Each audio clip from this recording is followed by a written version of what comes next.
Замын хөдөлгөөнд оролцогч гэдгийг бид жолооч машины тухай гэж ойлгох нь түгээмэлээ. Харин явган зорчигчийг жолоочтой нь яг адилхан замын хөдөлгөөнд оролцогч субъект гэдгийг тэр бүр тооцдоггүй. Жилдээ хэдэн зуун хүний амь авч оддог эрүүл мэнд, хөрөнгө санхүүгийн үлэмж хохирол учруулдаг зам тээврийн осол хэмээх энх цагийн дайны тухай бид хөндөж сурвалжлаа. Жол қатынасына қатынасушыларды біз тізгінші автокөлікке байланыстырып көретініміз аз емес. Алайда жаяу адамда тізгіншіге ұқсас жол қатынасына қатынасушы дегенді ойға далмаймыз. Жылына қаншама адамның жанын алатын, денсаулық қаржылай шығынға ұшырататын жол апаты атты қазіргі заманның жауы туралы біз анықтап қайттық. Замын хөдөлгөөнд оролцогч гэдгийг бид жолооч машины тухай гэж ойлгох нь түгээмэлээ. Харин явган зорчигчийг жолоочтой яг адилхан замын хөдөлгөөнд оролцогч субъект гэдгийг тэр бүр тооцдоггүй. Жилдээ хэдэн зуун хүний амь авч оддог эрүүл мэнд, хөрөнгө санхүүгийн үлэмж хохирол учруулдаг зам тээврийн осол хэмээх энх цагийн дайны тухай ярихдаа жолоочийг л авц хэрэлцгээс биш явган зорчигчийн зөв бурууг дэнсэлэх нь бага байна. Жолоочид мөрөөрөө дүрмээрээ ямар ч буруу зүйл хийгээгүй явж байгаад хэрэгтэн болох эрсдлийг явган зорчигчид нэмэгдүүлдэг. Хайхрамжгүй хэнэггүй дэнсэн түүнийхээ төлөөсөнд амнаас эрүүл мэндэ өгдөг явган зорчигчдын түгээмэл гаргадаг зөрчлийг замын цагдаагийнхан ийхүү тодорхойлжээ.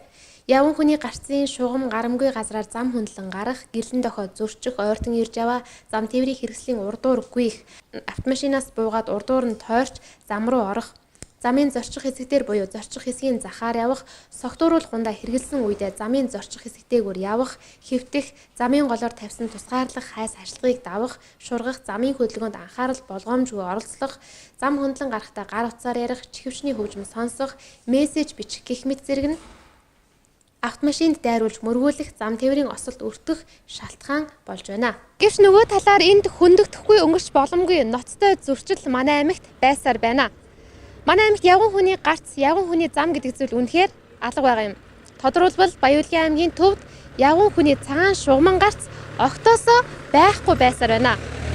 За тухайлах юм бол бид яг одоо аймгийнхаа төв гудамд зогсож байна. Энд явган хүний зам байхгүйгээс хүн машин хоёр нь зэрэгцэн явж байгаа дүр зургийг яг одоо та бүхэн миний араас харж болохоор байна. За мөн явган хүний гарц байхгүйгээс явган хүн гарцгүй гарч замын хөдөлгөөнд саад учруулсаар байна.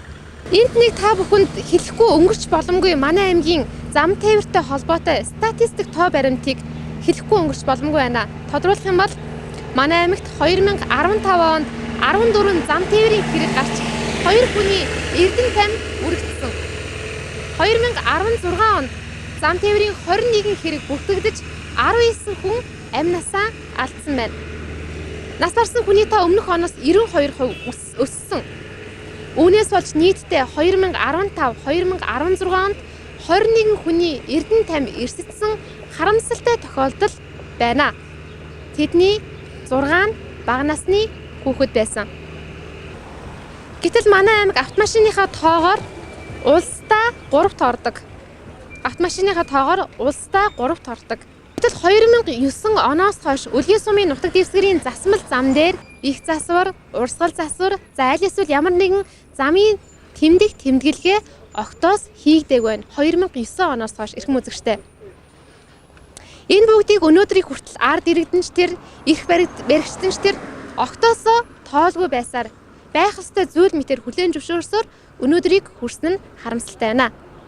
Эрхэм үзэгчтэй, бид та бүхэнд Баяулгын аймгийн зам тээврийн салбарт тулгамдж байгаа ноцтой асуудлыг бодит байдал дээрээс нь сурвалжлан хүргэлээ.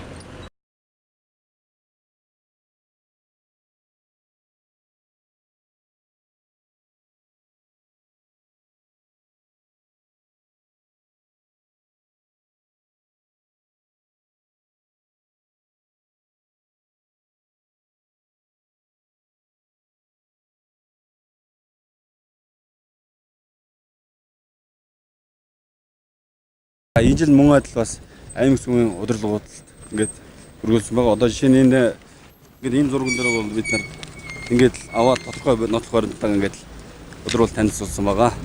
Энэ шийдэж байгаа бол хөрөнгө мөнгөний асуудал аймгийн иргэдийн төлөвшлийн хурлаас ингээд шийдэж өгөх гэж Ер нь бодож ойлгоход байна. хэдэн төрөний асуудал байгаад байгаа юм бэ? Энэ бүх асуудлыг шийдэхэд одоо энэ гэрлэн дохой зам гээд За энэгээр ойролцоогоор бол 150-аас 200 сая. Одоо явган хүний зам, тэмдэглэл, гэрэлэн дохой мэдээ юм оролцуулах юм. А зөвхөн тэмдэгний асуудал явах юм бол нэг 50-аас 60 сая төгрөг.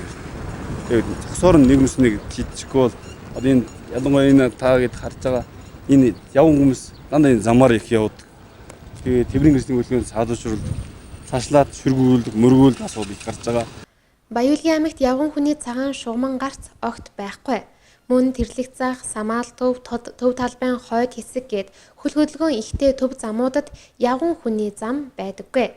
Өөрөөр хэлбэл Баяулгийн аймгийн засаг захиргааны байгууллага зам тээврийн салбарт зөв зохицуулалт хийгээгүй буруутай үйл ажиллагааны үр нөлөө дээр дурдгдсан зам тээврийн ослын шалтгааны нэг хэсэг юм а.